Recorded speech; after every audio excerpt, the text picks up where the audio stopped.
In this episode of Smoko Sailing, essentially just moved the boat by hand. We had one thing that escalated into multiple things. Yeah, bud. Yeah, Pinot, you did it. Okay, I'm going up the mast. Plot twist. We're Armand and Leah, and this is our four-legged first mate Pinot. We bought a sailboat with the dream of quitting the rat race and sailing the world. We sold most of our belongings, moved aboard Cosmo, and transformed her into a blue water cruising vessel. A year ago, we left our jobs and took off from our home port of Monterey, and since then, we've sailed over 2,000 miles down the Pacific coast and into the Sea of Cortez. From leaky bilges to rolly anchorages and unforgettable sunsets to unexpected fixes, we're learning to live simply, sail slowly, and enjoy the chaos along the way. This is our story. This is Smoko Sailing.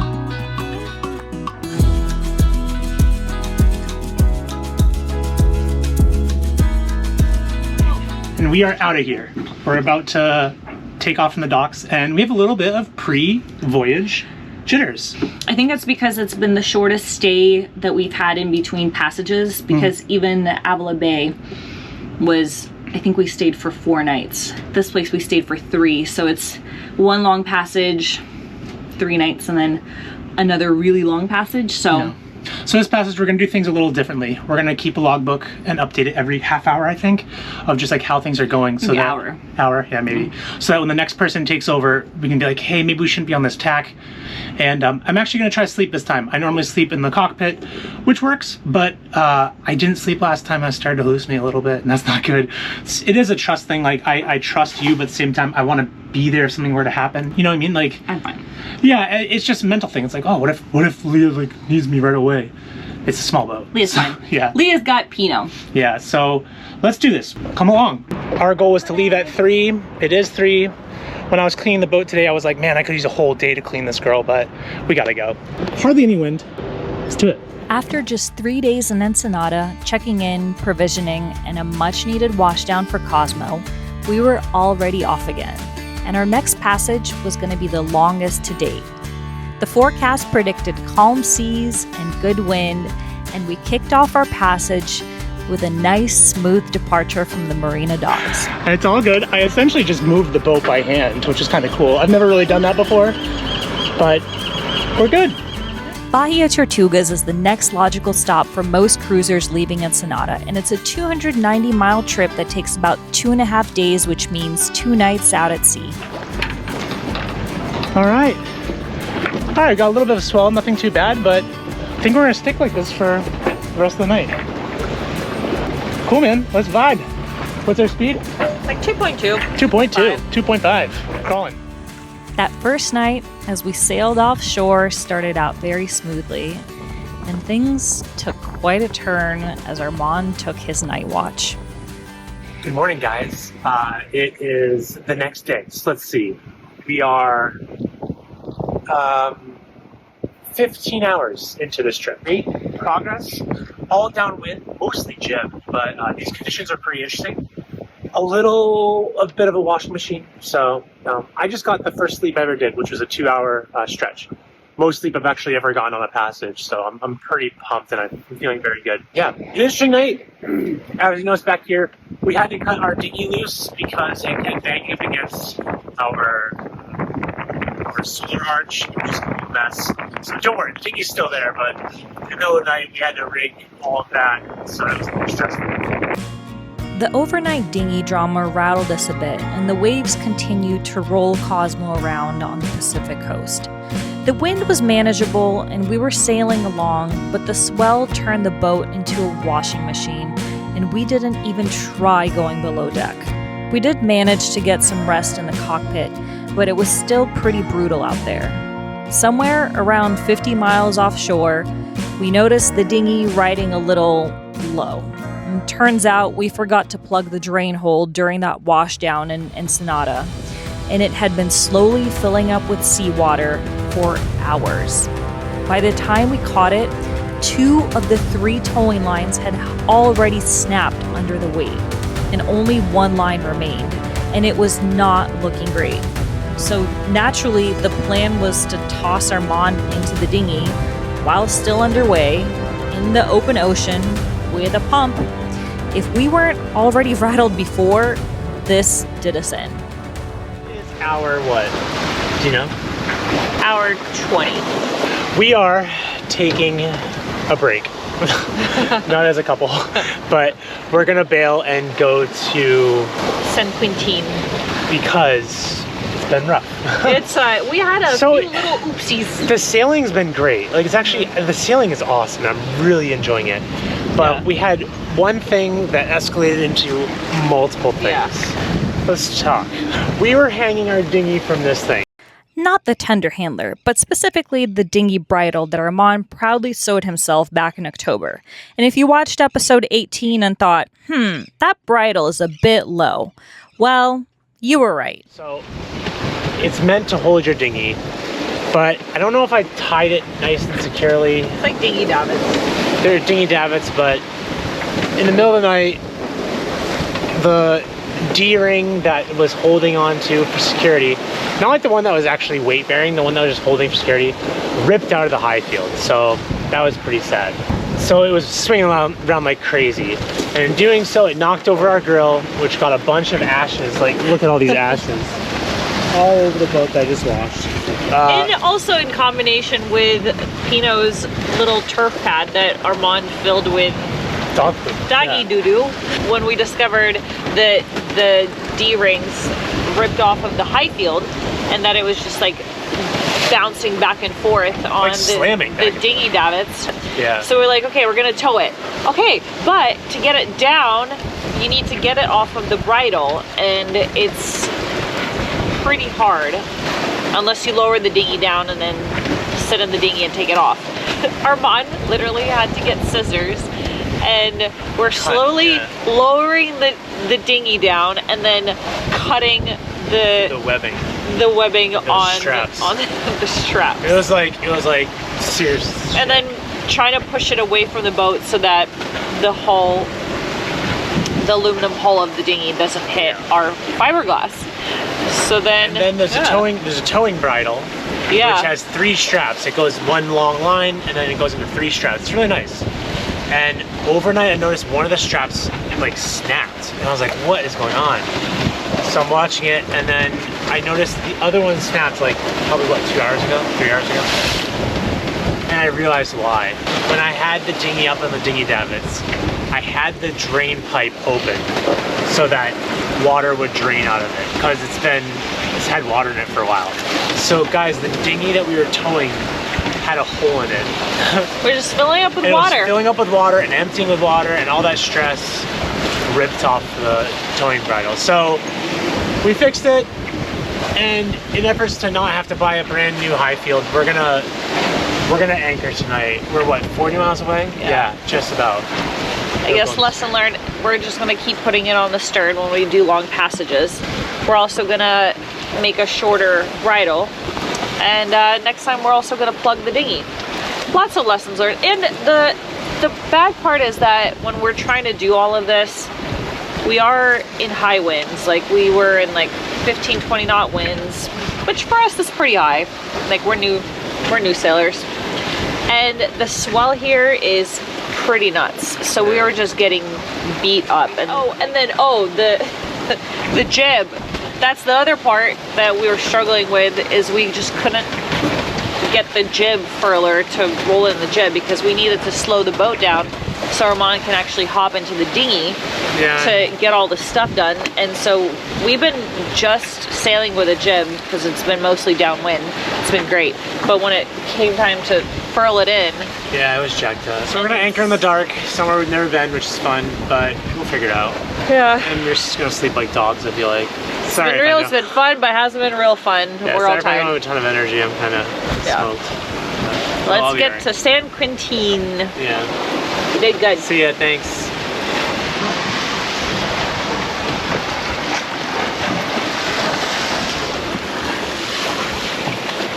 The dinghy's still back there, so that's good. Yeah, we're good. Yeah. I don't feel like a loser, because I'm actually kind of glad that we're going to be doing this. Today's a little stressful today, so it'd be nice to get some sleep. We'll clean the boat tomorrow, and we'll cross that bridge when we get to it. So, no big deal. It's 180 nautical miles north of Bahia Tortugas. So there's still some traveling to do on our next leg.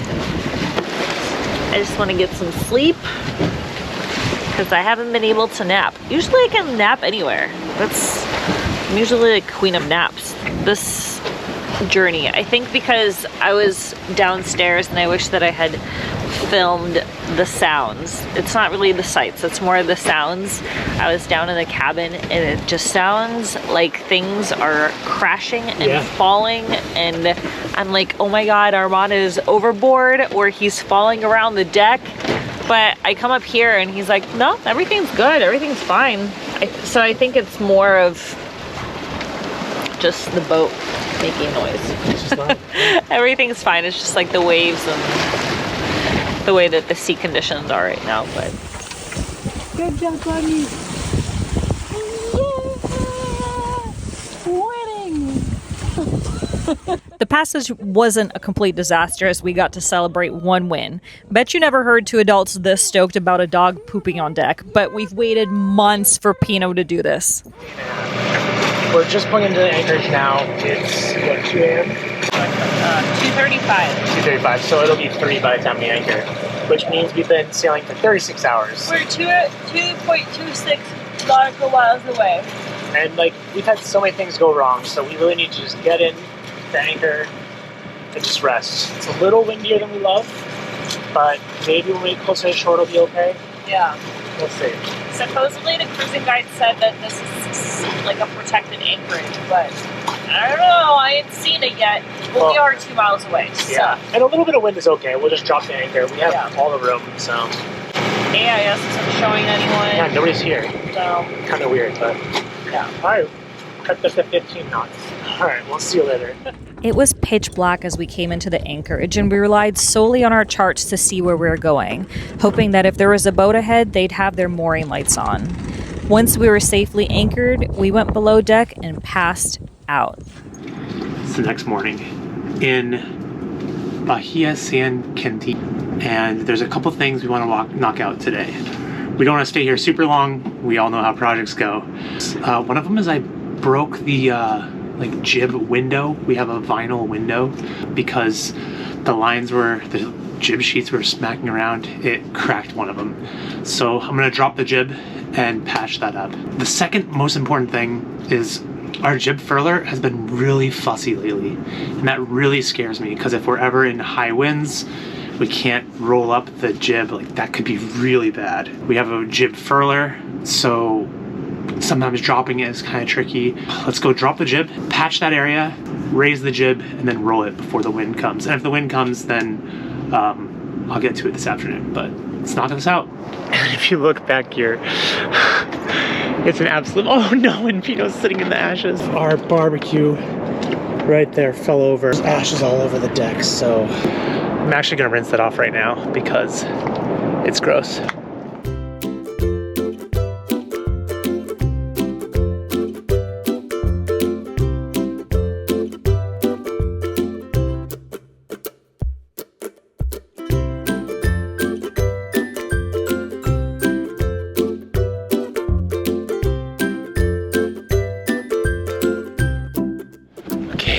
Much better. The wind really picked up, so I'm gonna stay inside and actually sew the towing bridle for the dinghy because that got damaged. So let's see what's going on here. This is what we're working with. That's the main like ring that ties onto the towing line. These two right here are secondary lines. So good news is the main line didn't get damaged at all. This one ripped off and this one got bent. So I just have to rebend that and sew this. I'm gonna make them the same distance. So I'll just do a 2-inch overlap, I think.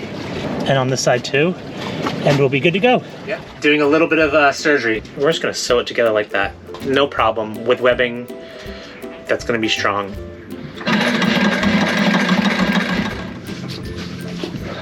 Doesn't have to be pretty, it just has to be functional for this, because this thing's actually underwater all the time. So I did an X to box, and then I also did a few just straight bars with a zigzag pattern, just for stress laterally and then like longitudinally, I don't know, lengthwise. So I think this thing's pretty beefy. Okay, let's see if I did this line up nicely. Left and right harnesses, and those look very even. And then here's the long one. I just gotta fix this carabiner, which I think is easy. This one's still a little tight. I need to use a tool to get it. I don't know why. Yeah, I just need a wrench to close this up. I don't know why. So maybe I'll drum a little bit down the road, but the good news is it holds really well, right? That's what's important. On to the next project. Our jib has been really giving us a hard time when we're trying to furl and unfurl. We got this to work last night, but if we hit real weather and we need to furl, like, we're so screwed. I'm gonna play a little bit and just see what we can figure out. Okay, the first thing everybody tells me to do is look for halyard wrap, which I don't think I have, but let's double check. Got my little assistant with me. I don't know what he wants. Hey bud, what's up? I knew it's cold, huh? We thought Mexico was gonna be warm. He wants something, I don't know what. Go run around. Go get a toy, go get a toy. This guy moves. No problem. It actually moves a lot. I mean, we're talking full revolutions, and it's just by hand. But for some reason, it gets snagged. Let's see if it's halyard wrap. Okay, it's definitely not halyard wrap, which is good. We just got our rigging done, and they showed me a way of rigging it so that it basically eliminates that possibility. But it furls, it's moving so smoothly right now.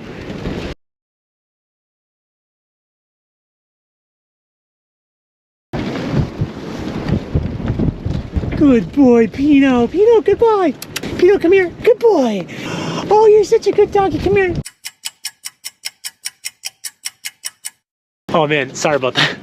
I am so proud of Pinot because we've been trying to get him to go pee on the boat, and he just wasn't for literally years. Like, well, I mean, we weren't cruising yet, but in the slip he would never go, and now he's going and he feels comfortable on deck. I'm so happy. So I have a theory that I have too much line here already and it's binding up. So I'm gonna untie this knot, and this is gonna be the max amount furled. I think I'm being too neurotic. I like to really wrap a lot of these jib sheets around the jib to prevent it from unfurling in storms. I don't think I need to.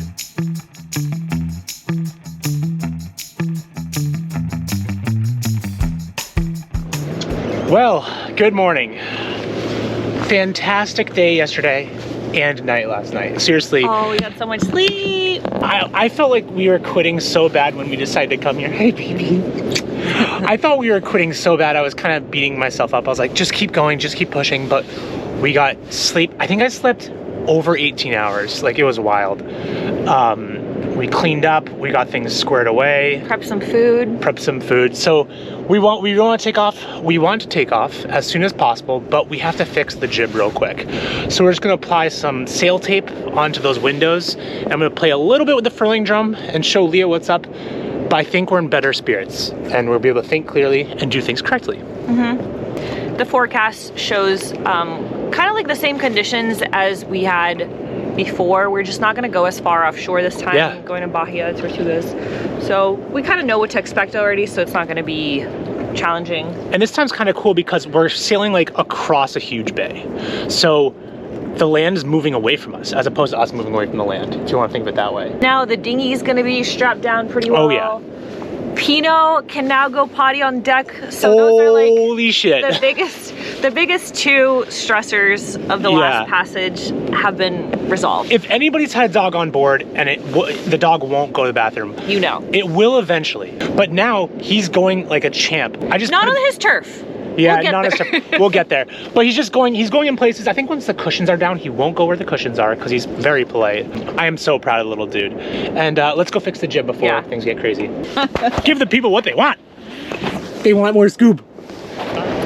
Here's my good boy. So took a day to think about it. I posted on Facebook on some group and I got some really good feedback. I only got one poor, like, stupid response where someone told me to read the manual. I did. The manual says how to install it. But people said while it's furled, like it is now, have at least 3 wraps around. So here's 1. I had like 8 before. Some people might say that's 2, but I don't care. And the reason I don't care is my concern isn't it unfurling in high winds, like when it's rolled up. My concern is getting it to furl. If I pull it like this, it's furling nicely, okay? Yeah. Before it wasn't. I swear, and I'm gonna look at my manuals later, when I first started studying sailing, I always unfurled heading into wind. Which, yeah, sheets would flap around and go crazy, but the logic was there was no tension under the sail. So we're gonna unfurl this thing, we're gonna drop it real quick, we're gonna patch it, and then we're gonna send it back up. And I have no professional training, so I can't comment on this. But Armand did take ASA courses, and he took the ASA instructor course, so I think I would trust him. And a ride instructor commented on your post, right? Yeah, and he said he learned to do it head into wind, and he said it's not, we don't know why this rumor is out there. I think what worked for us during our last sail was having the wind behind us. That's the only time and you that said that. And I said, you're wrong, Leah, you're stupid. Yeah, and I said shut up, Ginger. Do what I say. I'm at the wheel. I am the captain now. Okay, let's drop this thing. Yeah. Okay, so why don't you unfurl it?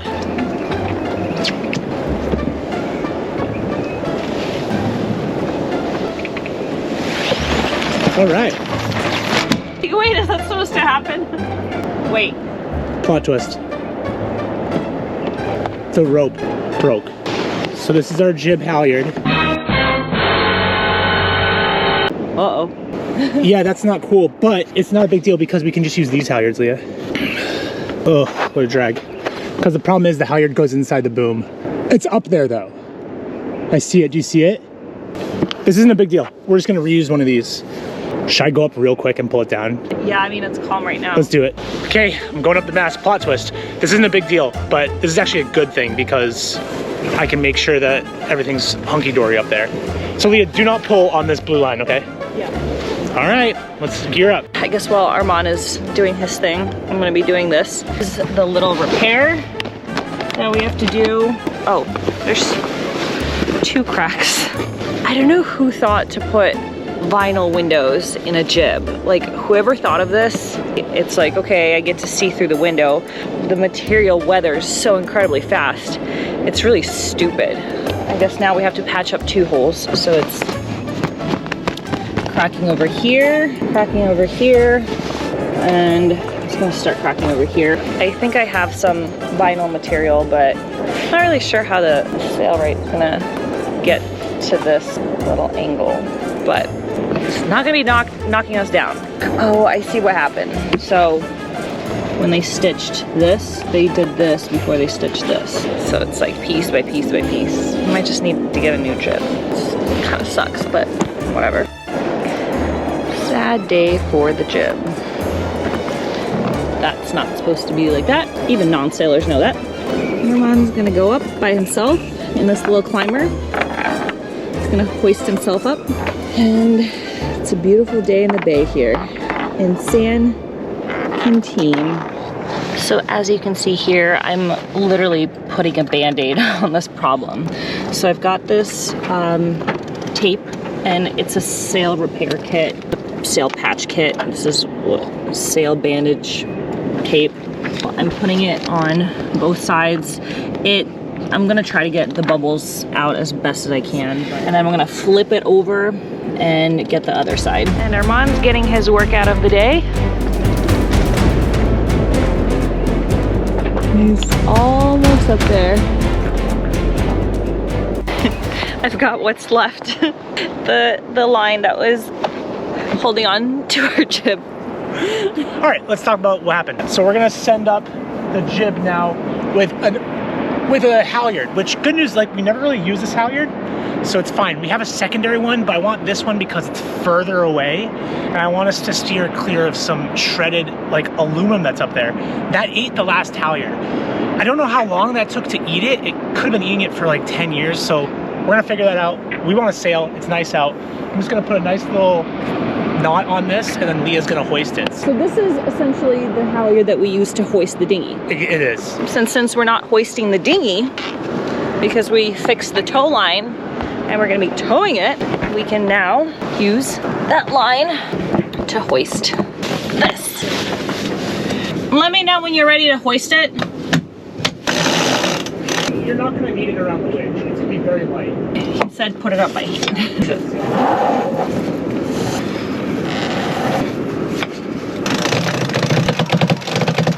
Now we furl. Good, let's see if the goal is we want this to furl nice and smooth.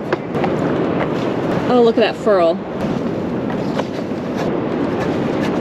We fixed it. Woohoo! Fucking fixed it. We are out of the bay. Not yet, but we're leaving. Let's unfurl this jib and see if we did anything correct or incorrect. Party's not over. The party's not over till the jib's out.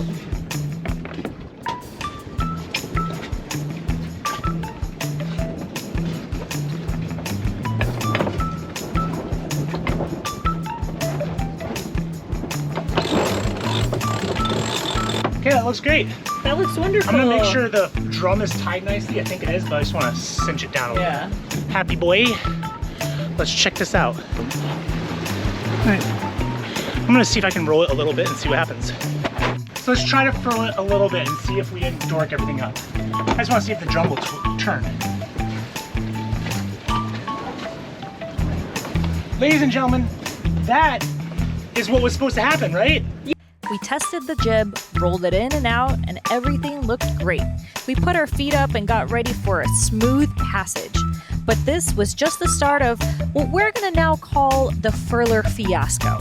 Thanks for watching and see you next time. And we'll see if we actually make it to Bahia Tortugas.